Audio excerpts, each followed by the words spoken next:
It was the campus queen's birthday, and I was ready with 999 roses and a diamond necklace worth $250,000. Just as I was about to call her, a few lines of text scrolled across my vision. Like captions from a movie only I could see. LOL. The second male lead, Julian Vanderbilt, really thinks a little dirty money is enough to win over our leading lady. Ha, he has no idea. The more he loves the campus queen, the more she'll despise him. I turned and gave the flowers and the necklace to the gold digger who'd been chasing me for half a semester. Newbie questioned, why does she hate him so much? Isn't he hot and rich? The main character, Leo Vance, has a love amplification system. As long as the second male lead, Julian Vanderbilt, increases his love for the female lead, Clara Hayes, her disgust for him will increase and her love for the main character, Leo, will double. So, the more Julian loves her, the more she'll hate him, and the more she'll love Leo. He's just a human plot device to push the real couple together. Look, look. The main character, Leo Vance, is already hiding behind that tree. He's just waiting for Julian to get rejected so he can swoop in, comfort the girl, and rack up some love points. A plus move from our hero. I froze, my eyes following the caption's directions. There under the tree was a guy in a simple white button-down. Was it that Leo Vance? He was the brilliant scholarship kid my family had been sponsoring for years. The one Clara always described as hardworking and kind. He was looking right at me, a smug, contemptuous little smile playing on his lips. In that single moment, everything clicked into place. I finally understood why Clara's attitude toward me had taken such a nosedive. In the beginning, she was the one who said she liked me. It was only after I fell for her that she started acting like she couldn't stand the sight of me. It turned out my love was just a stepping stone for Leo Vance. In his eyes, I must have looked like a complete clown. I glanced down at the mountain of roses in my arms and felt a bitter, ironic laugh build in my chest. Clara's voice cut through the air, cool and laced with a thick layer of impatience. Here we go. Here we go. Get ready for the classic triple rejection combo. Are you serious? Get away from me. Your stuff makes me sick. Ladies and gentlemen, you can start the countdown. I feel so bad for my girl Clara, having to deal with this kind of harassment every day. Leo, hurry up and protect your woman. She was wearing the white sundress I loved. No makeup on, her brow furrowed as she stared at me. What do you want now? Didn't I tell you to stop bothering me? I don't want to see you. Please get away from me and stop trying to shove your tacky crap in my face. It honestly just makes me want to throw up. Her lines, they were identical to what the captions had predicted. A chill washed over me. The text said, the more I loved her, the more she despised me. So what if I stopped loving her? My gaze drifted past her, scanning the crowd until I spotted a girl in a crop top and heavy makeup. It was Kinsey Morgan, captain of the dance team. The whole campus knew she was a gold digger, and she'd been after me for months. I yelled her name, Kinsey, get over here. Kinsey froze for a second, then a look of pure ecstasy washed over her face. She navigated the lawn in her heels and practically sprinted toward me, her wide, hopeful eyes locked on mine. I shoved the enormous bouquet of roses into her arms. These are for you. Kinsey stared, stunned for a solid 3 seconds before erupting in a squeal of pure joy. Oh my God, thank you, Julian. I shot a quick glance at Clara. She was staring at me, her expression cold, but I saw a flicker of something. Annoyance, anger, flash in her eyes before it was gone. The captions exploded. What's happening? This is in the script. Is the second lead having a psychotic break? He gave the flowers to the side chick. A small smile touched my lips. Then, right in front of Clara, I snapped open the velvet box. The diamond necklace inside glittered, catching the afternoon light in a shower of rainbows. I looked at Kinsey. Call me Daddy. And this necklace is yours. Kinsey was practically trembling with excitement. She stood on her toes, planted a quick kiss on my cheek, and whispered shyly in my ear, Daddy. I wrapped an arm around her waist, pulling her flush against me. Come on, I murmured with a low laugh. Let's go for a ride. Okay. Kinsey was giddy, pressing her entire body against mine.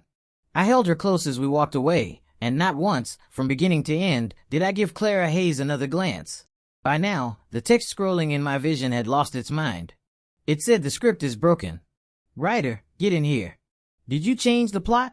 What kind of plot twist is this? Why did the simp suddenly run off with the gold digger? I don't buy it. This has to be some new pathetic tactic from Julian trying to make Clara jealous. It's so transparent. Exactly. It has to be. Our Clara would never fall for something so cheap. I sped off my Lamborghini with Kinsey beside me. She was excitedly snapping pictures for her Instagram story. The captions floated in front of me. What? Julian actually left. The script is officially derailed. Our girl Clara is just standing there stunned. Her face is shifting between pale and flushed. It's better that the second lead is gone. Our hero, Leo, will always be there when the heroine needs him most. A cold smile crept onto my face. Leo just pulled a single cupcake out of his backpack and whispered happy birthday to Clara. The cupcake may be small, but our Leo bought it by pinching pennies. The thought is so much more important than money. Clara's expression is so forced. Even though she said thanks, she kept looking in the direction Julian's car disappeared. That scumbag must have really hurt her feelings. She didn't even eat the cupcake, said she didn't have an appetite, and went back to her dorm alone. This is all Julian's fault. He completely ruined her birthday. A few days later, in university cafeteria, Leo pushed a few stray bits of ground meat from his tray onto Clara's. Clara, eat more. You gotten thinner these past few days. His eyes were full of pity. Don't waste your energy being angry at irrelevant people. It's not worth it. Clara forced a smile, pushing the rice around on her plate with her fork, clearly having lost her appetite.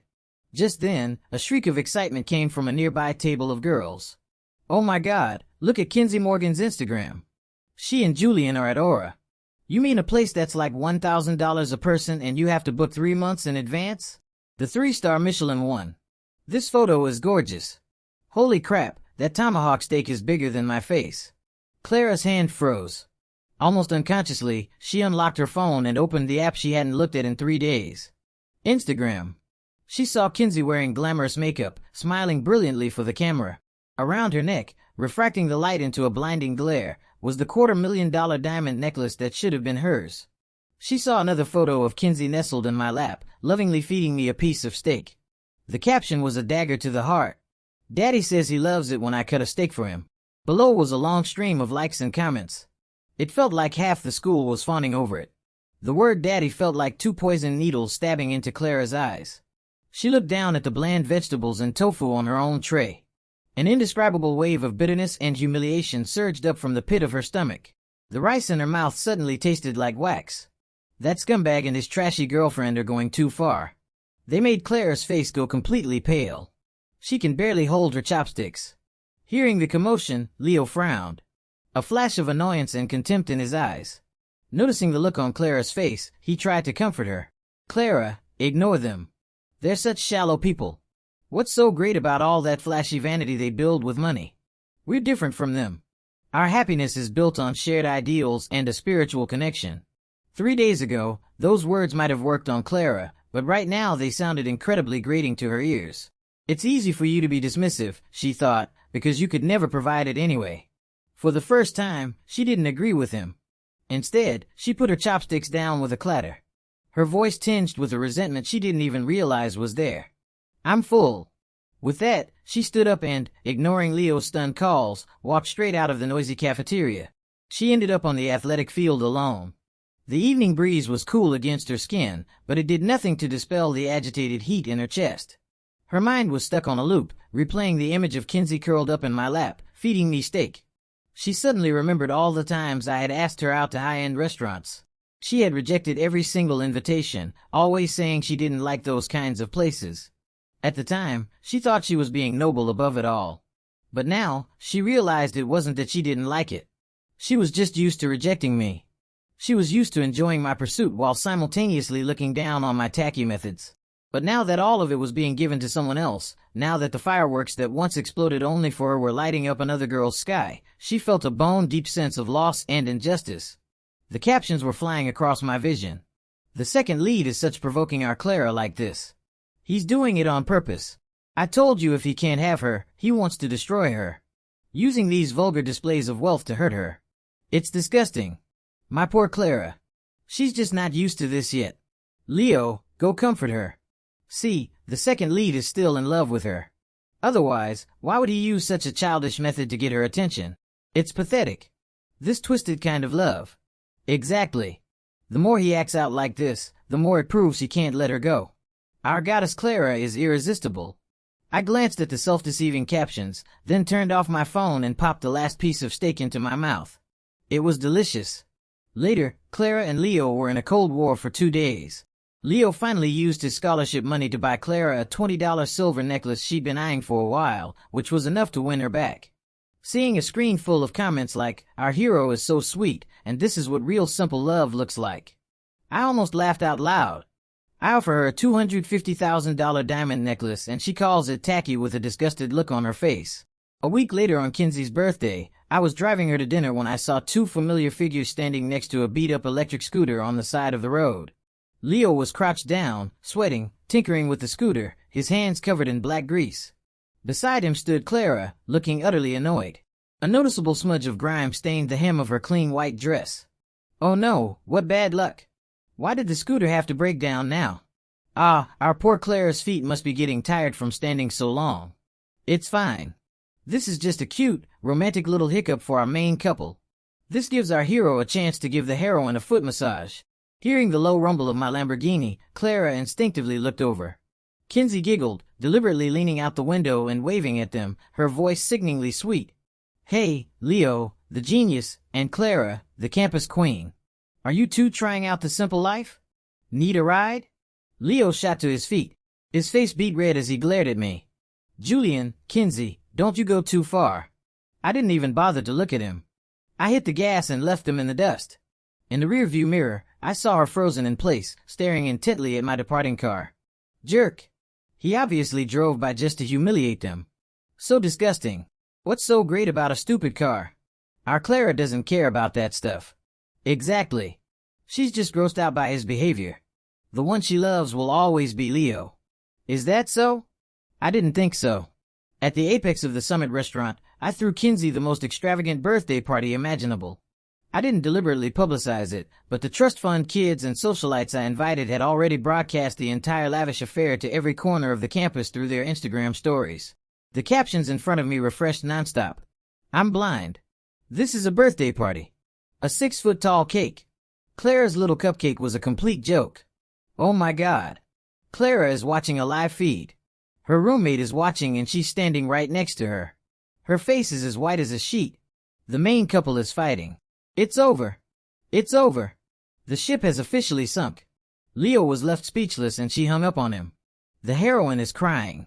It's all the second lead's fault for showing off. He made our girl cry. Why do I kind of feel bad for her? But then I remember how she used to treat Julian and I think she deserves it. Seeing this, I let out a soft laugh. Some things once you miss them are gone for good. After Kinsey's birthday party, the university's online forum exploded. The top thread was titled, Shocker. Prince Julian Vanderbilt dumps campus queen for gold digger. In the thread, 90% of the comments were calling me a scumbag and Kinsey a gold digger. Kinsey showed me her phone, her cheeks puffed out in frustration. Baby, they're all trashing me. I smiled. And what do you think? She snorted, a sharp glint in her pretty eyes. I couldn't care less. They're just jealous. The gifts you used to give Clara were way more expensive than what you give me. And they call that true love. Now you give me the best stuff. And they call me a gold digger. Honestly, they just think a poor but beautiful girl like Clara deserves your money. And a self-aware gold digger like me is an eyesore. That was one of the best things about Kinsey. She wasn't greedy or demanding, and she constantly provided me with emotional support, proactively catering to my every need. Damn, the side chick speech. She kind of has a point. Is it just me, or is Kinsey suddenly kind of awesome? So, your morals just follow whoever is hot and rich, huh? Wake up, people.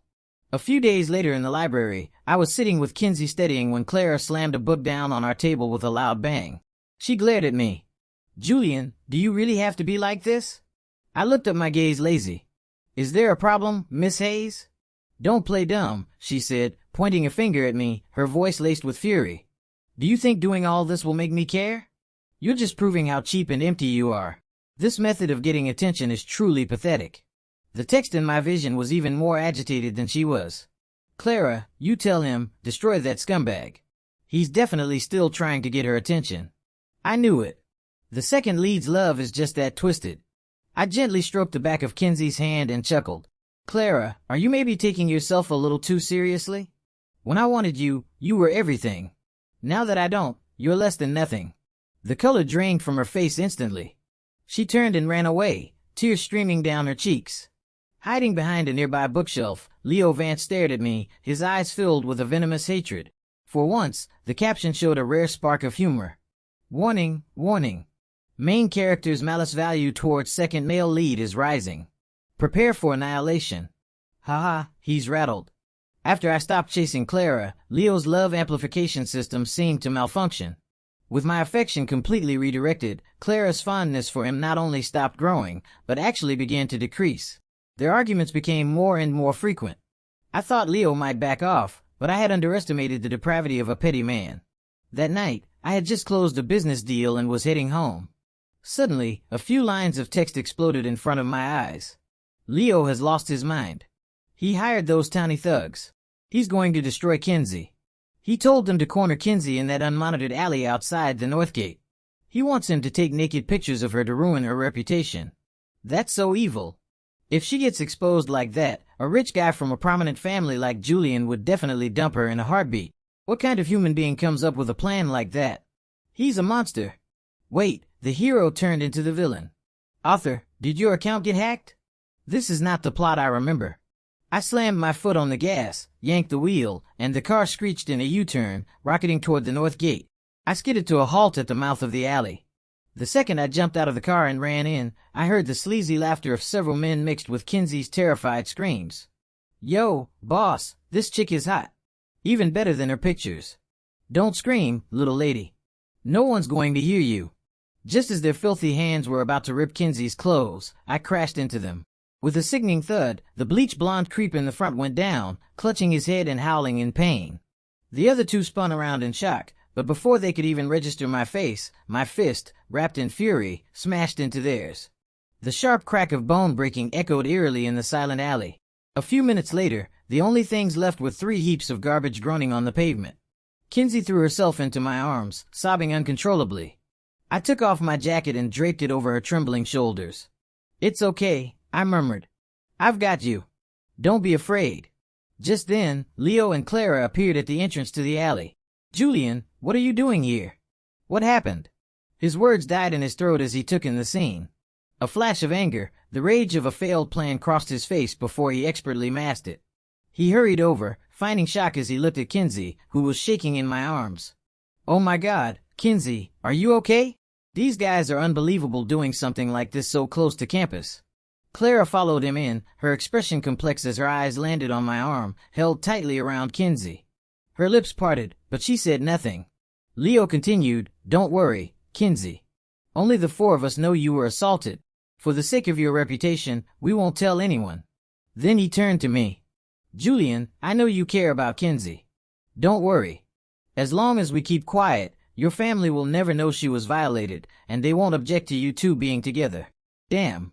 He's trying to imply to Julian that Kinsey was already assaulted. Disgusting.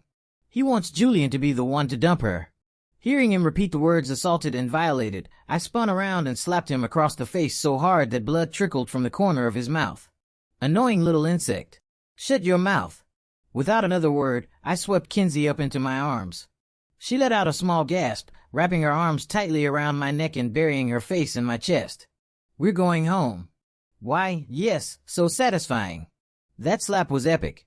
Julian's boyfriend level is off the charts. Kinsey chose the right guy. Clara is completely stunned. The way she's looking at Julian has totally changed. From beginning to end, Clara's eyes were glued to me. She watched me gently wrap my jacket around Kinsey. She watched me defend Kinsey without question. She watched me scoop her up in my arms like she was the most precious thing in the world. The regret in her eyes was so thick, it was practically overflowing. That protection, that gentleness, it should have been hers, and she was the one who had single-handedly pushed it all away. I carried Kinsey right past Clara without so much as a glance in her direction. As I walked away, I saw her lips move as if she was trying to say something, but no sound came out. Clara skipped classes for several days straight, but thanks to the captions, I got a constant stream of updates on her condition. Clara hasn't been to class in 3 days. She's barely eating, just sits in her dorm and stares into space. Leo went to see her, but she's ignoring him. My God, how did our sweet couple end up like this? It's all Julian's fault. That bastard. He must have been psychologically messing with her. He drove our pure goddess into a depression. Stop talking nonsense. I think Clara is just getting what she deserved. When Julian was chasing her, she couldn't be bothered. Now that he's not, she can't eat or sleep. Shut up. You're the one who deserves it. Our Clara is just not used to it. She was traumatized by Julian's constant harassment. I ignored the bickering text and focused on my own life. It wasn't until a week later at the Student Government Association's annual gala that I saw Clara again. As the SGA's biggest donor, I was naturally seated at the head table. Clara had been invited as an outstanding student representative. She had changed. Gone was the faded sundress. In its place was a pale blue cocktail dress. She wore light makeup and her long hair fell softly over her shoulders. It was the dress I had once given her as a gift. At the time she had looked at it with pure disgust, but now she was wearing it. She was beautiful, like a lily dappled with morning dew, and she captured everyone's attention the moment she walked in. When our eyes met, hers lit up. She picked up a glass of juice and walked directly toward me. Wow, Clara looks amazing in that dress. She definitely wore it for Julian. I knew she still had feelings for him. Wake up, you delusional shippers. She's obviously here to see Leo. He's at the head table, too. No way. Look at her eyes. She hasn't taken them off Julian since she walked in. The captions devolved into a chaotic argument, but Clara had already reached my table. Her beautiful eyes reflected only me. Julian, she said, her voice soft, laced with a nervousness she couldn't hide. Can I talk to you for a minute? It was the first time she had ever spoken to me with something approaching a plea. A year ago, I would have lost my mind with joy. Now, I just found it pathetic. Before I could speak, Kinsey, sitting beside me, made her displeasure known. She deliberately linked her arm with mine and purred. My boyfriend is with me right now. Can't whatever you have to say wait? Clara's face went pale. Her free hand hanging at her side clenched the fabric of her dress. She ignored Kinsey, her gaze fixed stubbornly on me. Her eyes began to glisten with unshed tears, making her look utterly pitiful. Just for a few minutes, please. Whoa. Clara's about to cry. Julian, you heartless bastard. Just say yes. If he dares to say no, I'm going to climb into this story and kill him myself. Leo's face is as black as a thundercloud. Huh? His own girlfriend begging another guy right in front of him. This is intense. About what? I asked. About how you used to treat me like an idiot or about how I currently treat you like thin air. The blood drained from Clara's face in an instant. That's not what I meant. She stammered, her voice cracking as she fought back a sob. Why I did before? That was my fault. I'm sorry. Please don't be like this with me. Okay. She was starting to regret it. Now that the figure who had always chased her was gone. Now that the devotion she once took for granted was being showered on someone else. Now that the charm she was so proud of had completely failed to work on me, she was finally starting to feel a sense of panic. Oh my God, did I just hear that right? Is Clara apologizing? This plot, I don't even understand it anymore. Leo finally couldn't take it anymore. He shot to his feet, yanked Clara behind him, and glared at me with fire in his eyes. Julian, that's enough. What kind of man are you? Humiliating a girl in public like this. I laughed. What kind of man I am is none of your business. I looked down on him, my eyes like ice. But you, Leo, what the hell are you? Wearing clothes paid for by a Vanderbilt family scholarship using money provided by the Vanderbilt family at a gala sponsored by the Vanderbilt family. You have the audacity to shout at me. With every sentence, I took a step forward, my presence completely overwhelming him. You tell me who gave you the nerve. Leo's face turned a shade of dark purple. He was so cornered he couldn't utter a single word. All his pride, all his self-respect crumbled into dust before the words Vanderbilt family. And you, I turned my head to look at Clara, who was hiding behind him, her eyes red and tear-filled. I sneered internally, dropped the cheap, pitiful act when you two were standing on the sidelines laughing at me. Did you ever think this day would come? My patience, my affection, it's very expensive, and you've used it all up. Now take your man and get out of my sight. You're polluting the air. Without another look at them, I wrapped my arm around Kinsey's waist and turned toward the terrace. It's getting stuffy in here. Let's get some fresh air. Meanwhile, the captions were scrolling furiously in my vision. Is Julian insane? How could he say that to our Clara? He's gone too far. Using money to humiliate people.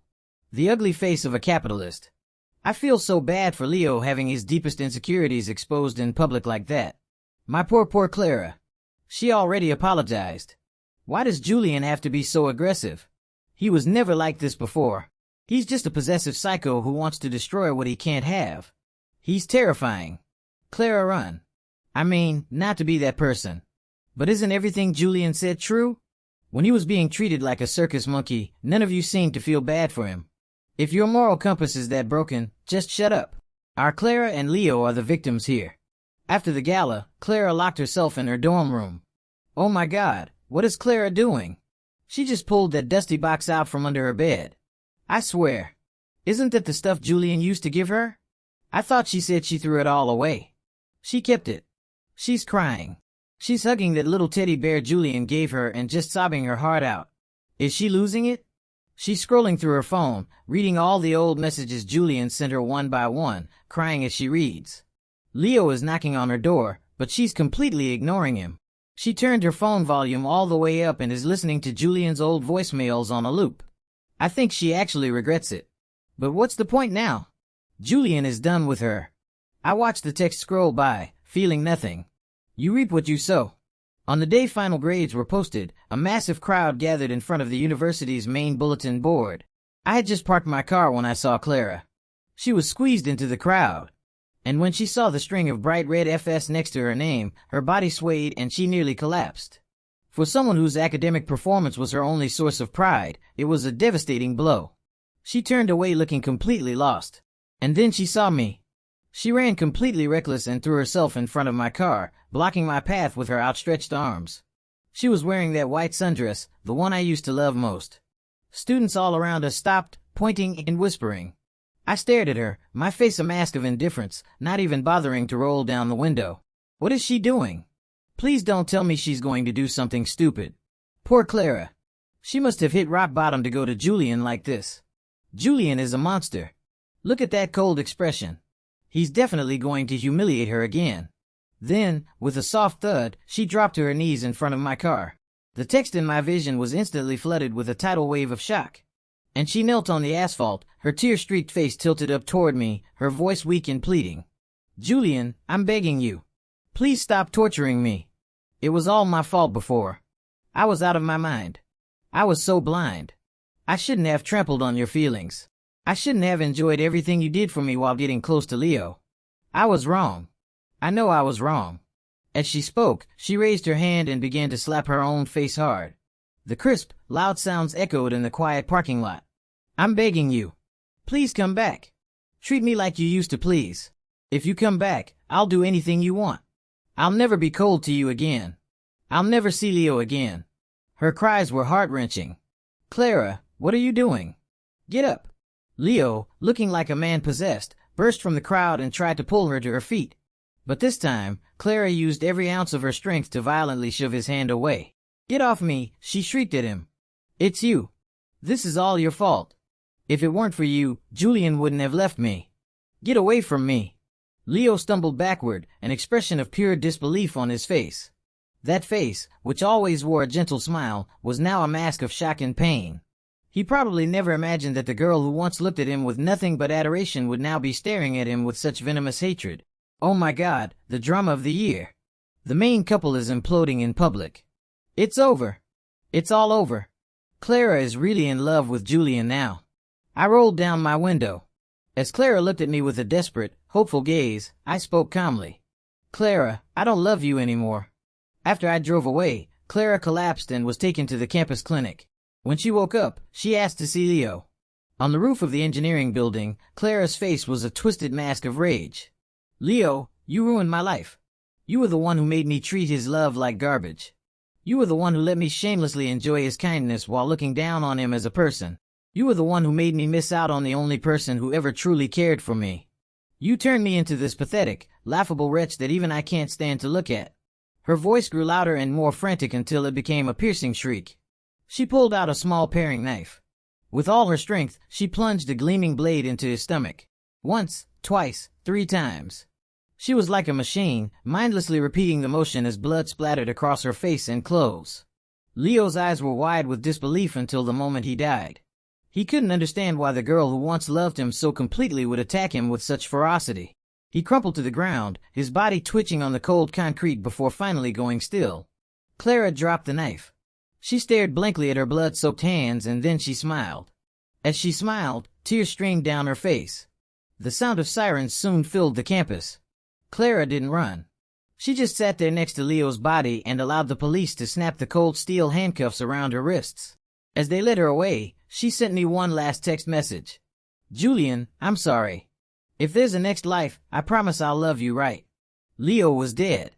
Clara's life was ruined. And the ridiculous love amplification system that had bound me with its host and its medium now vanished into thin air. I drove my car to the campus entrance. In the distance, a girl in a crop top and perfect makeup was standing on her toes, anxiously looking around. It was Kinsey. I had asked her to a movie, and she had come early to wait, worried I might not see her. When she spotted my car, her eyes lit up and she ran over. When she saw the ring box I was holding, she froze, her hand flying to her mouth in shock, disbelieving joy. "Daddy, is that for?"